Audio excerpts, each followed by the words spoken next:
The recently launched Honor Holly 4 is gunning for the premium budget market with a price tag of 11,999 rupees. It goes right up against the Xiaomi Redmi 4 and Redmi Note 4 plus a handful of other competitors. We've been able to spend some time with it, and here's our full review.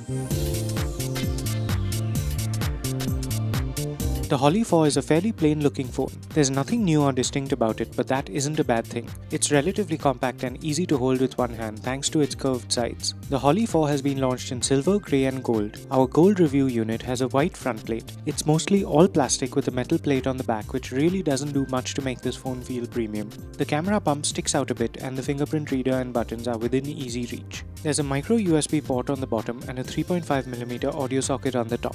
The phone has two grills, but only one of them is a speaker. The SIM tray is on the left, and unfortunately it's the hybrid dual SIM type, so you'll have to choose between a second SIM and a microSD card. There's a lot of blank space around the screen which some might not find attractive, and we found the front edges a little too rough for comfort. You get a 5-inch HD screen which is pretty decent in terms of sharpness, color reproduction and viewing angles. It's more than bright enough to be visible in broad daylight. Videos and games both looked good, and it was easy to read text. The Honor Holly 4 is powered by Qualcomm's Snapdragon 430 SoC, which has 8 CPU cores and integrated Adreno 505 graphics. 4G and VoLTE are supported on one SIM at a time. You also get Wi-Fi N and Bluetooth 4.1. There's 3GB of RAM and 32GB of storage, which you can bump up by 128GB using a microSD card. Android 7 is buried under Honor's custom EMUI skin, which has a lot going on. Right at the beginning, you'll notice that the lock screen wallpaper changes each time you wake the phone, and there's a step counter right above the clock. Going through the home screen and system settings, you'll find a lot of things to play with. You can enable a 2-layer UI with an app drawer, swap the on-screen buttons around, and enable gestures for the fingerprint sensor, among many other things.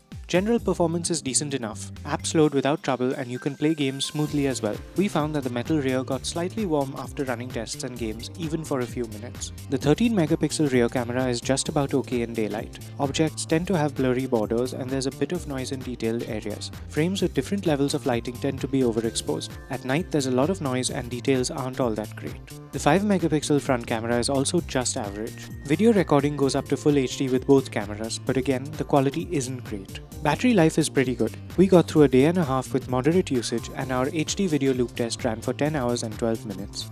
Overall, the Honor Holly 4 seems like a competent budget phone with decent features. However, Xiaomi offers the same specifications or better at lower prices, and in this cutthroat market, every rupee could make a difference. Thanks for watching. For more reviews and videos like this, visit us at gadgets360.com.